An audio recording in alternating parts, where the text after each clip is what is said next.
turn to Frank Gaffney, who is founder and president of the Center for Security Policy in Washington, D.C. Frank, good to have you back on the program.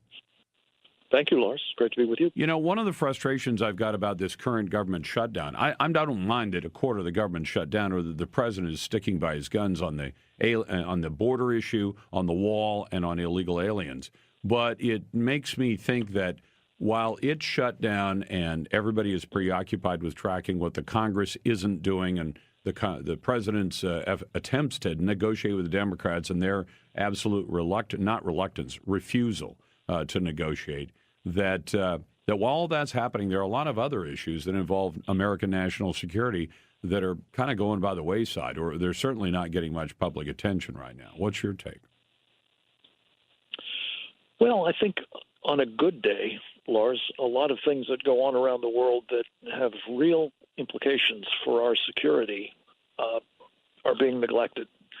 And these are not particularly good days. So I think you're right. And in this instance, I am concerned that hostile powers who believe that we are preoccupied with domestic issues may be poised to try to take advantage of our inattention, not just at the level of the public in this country, but even perhaps in our government. A case in point is the report that there are some 80,000 Turkish troops massing on the border with Syria that are prepared to invade Syria and presumably try to kill as many of the people that we have until very recently been fighting alongside of, namely Kurds in that country, for the purposes of doing what Turks have periodically done, which is engage in genocidal attacks. That would not be good for our interests, I believe, or for the region, for that matter. Well, but at least at the president's level, he said to Turkey, and he made it clear, he made it public, that he's told Turkey, take action against the Kurds, and we're going to flatten your economy. And I'm guessing that the United States has the capability to do it by simply making changes in the way the rules run, sanctions like we've used against Russia and others. You think Turkey will respond to that kind of pressure? I don't know. I hope so, and I think that the president's right to be communicating that. Lars, of course, not so long ago, he did pretty much flatten the Turkish economy, at least in some elements, on behalf of Pastor Andrew Brunson, who he was determined to extricate from a wrongful incarceration in Turkey. And it got Erdogan's attention, no doubt about it. I think it's also important to note, though, that what Erdogan is busily doing, along with some of his new pals, by the way, we're always told that Turkey is an ally of the United States, it's a member of NATO and so on, and that's technically true, but increasingly it is evident, I believe, that Turkey is an ally no more. And in the case of what it's about to do if it has its way in Syria, in the case of working with the Russians and the Chinese, the Iranians and others to sort of de-dollarize, as they call it, to reduce the kind of impact that we might have by imposing these sorts of sanctions. I think we're watching it incrementally, steadily, inexorably becoming part of the problem, not part of our team. Well, do they realize the implications of this? I mean, as far as I'm concerned, the way they're behaving now, toss them out of NATO. Toss them out of NATO and tell them, I mean, because you end up on America's dirt list. And at that, and maybe they don't care about that, but it has enormous economic implications for the Turks, doesn't it? And do they really want to go that direction that badly, to tilt that far toward Sharia and toward Islam, that they tilt away from the rest of the civilized world? Because I hope they realize where that leads. Well, this is a Sharia supremacist regime. Make no mistake about it, Lars. I think that's the direction Erdogan intends to go. Indeed, he's reportedly intent on creating the caliphate a sort of neo-Ottoman empire. So I think he's very much on a trajectory that's going to take him away from us.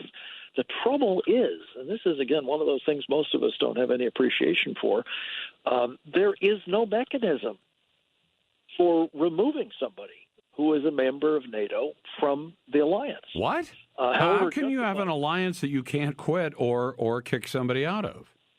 Well, you can quit, but I don't think anybody's done it. You can do that, but there is no mechanism for expelling somebody, no matter how profoundly hostile they behave. And this is a problem. I would argue that at the very minimum, we ought to be fashioning arrangements in which they're denied access to classified information. They're denied access to American sophisticated weapons technologies like the F-35. There's every reason to believe, after all, that they will compromise such technologies and such intelligence with powers that, as I say, they're increasingly aligned with and that are unmistakably hostile to us, notably the Russians, the Chinese, and the Iranians. Well, I don't know. This is a very complicated situation. Let's bring it back home. You watched last week as the president went down to the border. He made the point that Democrats today are saying they won't even sit down and have lunch with the president and talk about negotiating. But I've noticed over the last week or so, Frank, more Democrat members of Congress are showing up in the press saying, well, I'm not against a barrier. And some of them are the newer ones, but some of the old hands as well are doing it. And I think they're realizing how ridiculous they look. Even on places like CNN, I watched Allison Camerata lean into a longtime member of Congress just last night saying, look, you were for a border barrier before. Explain how you're not for it now. And those members are having a tough time explaining it. And the minute they get into that spot, when the reporters realize, I'm doing this story on why the Democrats are standing up for the right thing by opposing the wall that they've previously supported, and they can't even explain how they were for it before and now they're against it. So if they can't explain it, how long does the press keep going to bat for Democrats who say we will not even negotiate over it? Yeah, Lawrence, as you know, one of the largely unnoticed but I think potentially quite important facts is that a number of Democrats who won election this time around, in many cases Republican seats or districts, are people who at least ran for election as more moderate, more centrist, more responsible.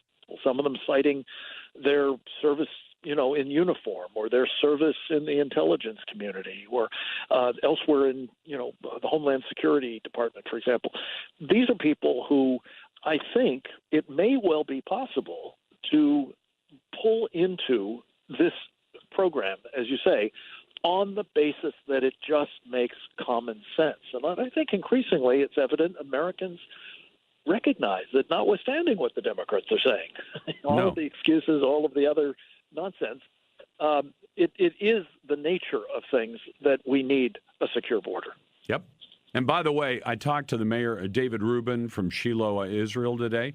He said, look, the year before we had 55,000 illegal aliens come in. This isn't counting the terrorists. The next year we had 11, not 11,000, 11. Right. And the dramatic change there, I think the Democrats know if we build the barrier and we see that kind of dramatic change, Donald Trump is reassured of a second term, and the Democrats go on to lose some more elections. Frank Gaffney, thank you very much from the Center for Security Policy.